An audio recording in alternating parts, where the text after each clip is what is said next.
नमस्कार, आप देख रहे हैं न्यूज 9 भारत और मैं हूं आपके साथ अशोक चौहान। देश और दुनिया की तमाम खबरों पर आइए डालते हैं एक नजर। आजमगढ़ के समाजवादी पार्टी कार्यालय पर रविवार को सदर विधानसभा क्षेत्र के पदाधिकारी व कार्यकर्ता की बैठक हुई। बैठक में मुख्य अतिथि के तौर पर पूर्व परिवहन मंत्री व सदर विधायक दुर्गा प्रसाद यादव मौजूद रहे। सदर विधायक ने बताया कि विधानसभा सदर के समाजवादी पार्टी की अध्यक्षता में कार्यक्रम का आयोजन हो रहा है। आगामी चुनाव को लेकर सभी को अपने अपने क्षेत्र में काम करने को कहा गया है। उन्होंने कहा कि पिछले लोकसभा उपचुनाव में बीजेपी की जीत कुछ वोटों से हुई थी, लेकिन इस बार वह नहीं होगी। वर्तमान सांसद को लेकर कहा कि उनकी राजनीति छूट जाएगी। वहीं उन्होंने कहा कि जनता चाहती है कि नाली खड़ंजा बने, जिसका घर नहीं है उसका आवास बने, लेकिन भारतीय जनता पार्टी लोगों को भड़काने का काम कर रही है। जनता ये सब देख रही है। उन्होंने कहा कि वो भी भगवान का दर्शन करने जाते हैं, हर देवी देवताओं के यहाँ गए हैं, लेकिन धर्म को राजनीति में नहीं जोड़ना चाहिए। जिस प्रकार से बाबा भीमराव अंबेडकर ने संविधान बनाया और सभी गरीब लोगों को पढ़ने की प्रेरणा दी, उसी से देश का विकास होगा। वहीं पूर्व मंत्री सदर विधायक दुर्गा प्रसाद यादव की पुत्री जिला पंचायत अध्यक्ष विजय यादव का जन्मदिन केक काटकर सपा कार्यालय पर धूमधाम के साथ मनाया गया। एक दूसरे को केक खिलाकर इस मौके पर काफी संख्या में लोगों ने पुष्प गुच्छ देकर जन्मदिन की बधाई देते हुए उनके दीर्घायु होने की कामना की। इस मौके पर काफी संख्या में लोग उपस्थित रहे। न्यूज 9 भारत के लिए अमित खरवार की रिपोर्ट।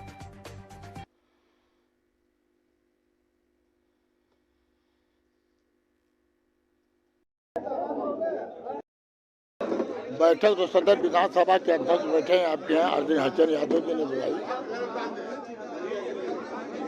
मैं इतना जो कामयाब आज बैठक थी वो बधाई के पात्र हमारे आदरणीय अध्यक्ष जी हैं। ये जो बैठक महत्वपूर्ण बैठक है, जो चुनाव के देखते हुए इस संगठन को हमको कहीं से कमजोरी न रहे, इसको मजबूत बनाना है और गांव-गांव जा करके जहां आवश्यकता जिस नेता की पड़े उसको बुला करके जनता के बीच में जाने का उनको समझाने की जरूरत है। क्योंकि लड़ाई पिछला उपचुनाव हार का सामना करना पड़ा, उसको किस तरीके देखे 24 चुनाव का मजबूती। अब देखिए उपचुनाव था, क्या कारण पड़ा हम तो नहीं कह सकते, मगर कुछ वोटों से जीते हैं ये। हाँ।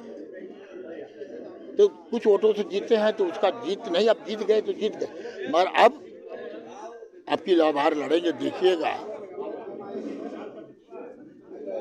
वो इसी राजनीति से आपकी बार उनका सफाया भी है। ऐसे लोगों का ये जनता विकास चाहती है, खड़ंजा नाली चाहती है, आवास नहीं है तो घर चाहती है। ये लोग खाली बीजेपी के लोग, सरकार के लोग केवल कागज पर दिखा रहे हैं, झूठ बोल के जनता को गुमराह कर रहे हैं। इसलिए जनता जाग चुकी है, प्रदेश की जनता जाग चुकी है, आजमगढ़ की जनता जाग चुकी है कि अब की बार हम सोच समझ करके अपने लड़कों के भविष्य के नाव पर कि बेटा बेटी हमारी पढ़ नहीं पा रहे हैं, उनके भविष्य के लेकर के उनको चिंता है।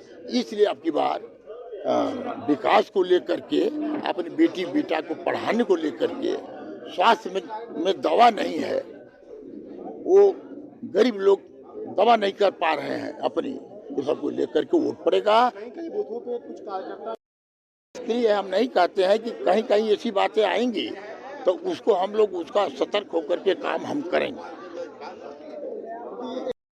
तो है नहीं, हम भी मानते हैं, सबको मानते हैं, हर नेता को मानते हैं। तो जब समय आएगी बुलाएंगे तो हम चलेंगे, हम भी जाके दर्शन कराएंगे। क्या धर्म पे राजनीति हो चाहिए न, जात पात से होनी चाहिए। राजनीति देश तभी तरक्की करेगा। बाबा साहब भीमराव अंबेडकर ने संविधान बनाया है कि लड़के जो नहीं पढ़ रहे वो पढ़ करके आगे जाएं, और जब सब लोग पढ़ के आगे जाएंगे तभी देश तरक्की करेगा। ये लोग भटका रहे हैं कि गरीब गरीब रह जाए, अमीर अमीर हो जाए, तो जनता हमारा देश स्वतंत्र है, इसके लिए आवाज उठ रही है। आगे में परिवर्तन होगा। 2024 चुनाव में मगर आपकी बार हमको 40-45 सीट तो जीतना है, हर हालत में उत्तर प्रदेश। अखिलेश यादव ने कहा कि ऊपर हम टिप्पणी क्या करेंगे, वो बोले हैं तो हम लोग भी बोलेंगे उसी पर।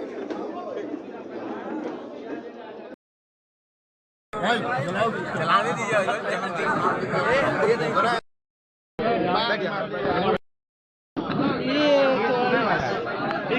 बता दो आई लव यू कहानी